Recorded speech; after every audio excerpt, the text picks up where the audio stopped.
అందరికి నమస్తే అండి. మన గార్డెన్ లాగ్స్కి స్వాగతం. ఈరోజు మన వీడియోలో అలసంద కాయను ఎలా పెంచాలో సీడ్స్ నుంచి హార్వెస్ట్ వరకు చూద్దామండి. లాంగ్ బీన్స్, దీన్ని తెలుగులో అలసంద కాయ అంటారు, అలసంద కాయ అంటారు, బొబ్బరికాయ అని కూడా అంటారండి. ఒక్కొక్క ఏరియాలో ఒక్కొక్క పేరుతో పిలుస్తారు. అలసంద కాయను నేను పెరట్లో పెట్టుకున్నానండి, నీళ్ళలో పెట్టిన. నా దగ్గర 3 కాలాల పాటు అలసంద కాయను పెంచుతూనే ఉంటానండి.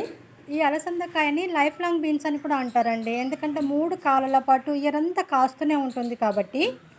కాకపోతే ఏంటి అంటే సమ్మర్లో కొద్దిగా కాత తగ్గుతుందండి. మనకు రెయిన్ సీజన్లో కాత అనేది ఎక్కువ వస్తుంది.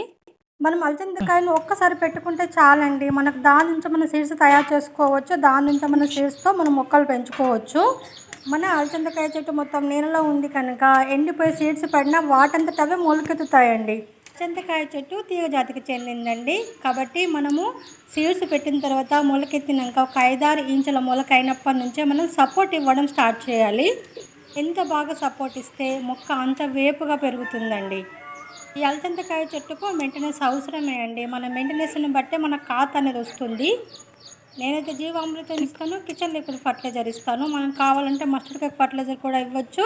అలాగే బోన్ మిల్ లాంటివి కూడా మనం వేయొచ్చండి. అలసందకాయ చెట్టుకు పెస్ట్ ప్రాబ్లం కూడా ఉంటుందండి. ఇది తీగజాతి మొక్క కాబట్టి ఎక్కువ పేను పట్టడం లాంటిది కనిపిస్తూ ఉంటుంది. అప్పుడప్పుడు మనకు పురుగు ఆకు తినేయడం కూడా కనిపిస్తూ ఉంటుంది.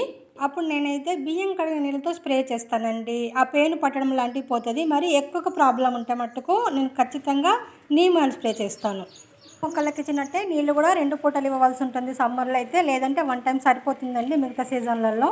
ఈ అలసంద కాయ అనేది మనకు సీడ్ పెట్టిన నుంచి 45 డేస్ వరకే మనకు కాత వచ్చేస్తుందండి. 45 రోజుల పంట అన్నమాట. తొందరగా హార్వెస్ట్కి వస్తుందండి. కాబట్టి మనం బోన్ మిల్లు ఖచ్చితంగా మనము సీడ్స్ పెట్టుకునేటప్పుడు మట్టిలో కలిపేసుకోవాలండి.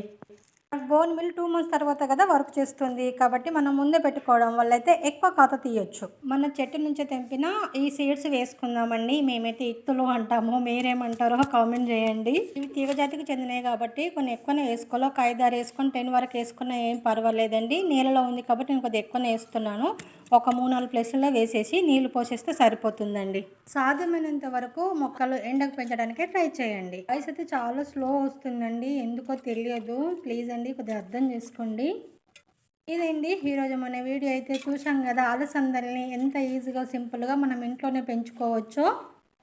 వచ్చేది రెయిన్ సీజన్ కాబట్టి మీరు కూడా ఖచ్చితంగా వేసుకొని మంచి పంట తీయండి. కర్రీ చాలా టేస్ట్గా ఉంటుందండి. ఇదండి ఈరోజు మన వీడియో అయితే. ఎలా అనిపించింది, మీకు నచ్చిందా? నచ్చితే లైక్ చేయండి, షేర్ చేయండి, మన ఛానల్ సబ్స్క్రైబ్ చేసుకోండి. ప్లీజ్ అండి సపోర్ట్ చేయండి. ఇలాంటి మంచి మంచి village organic gardening ideas tips కోసం మన ఛానల్ ఫాలో అవ్వండి. Thank for watching. Happy gardening.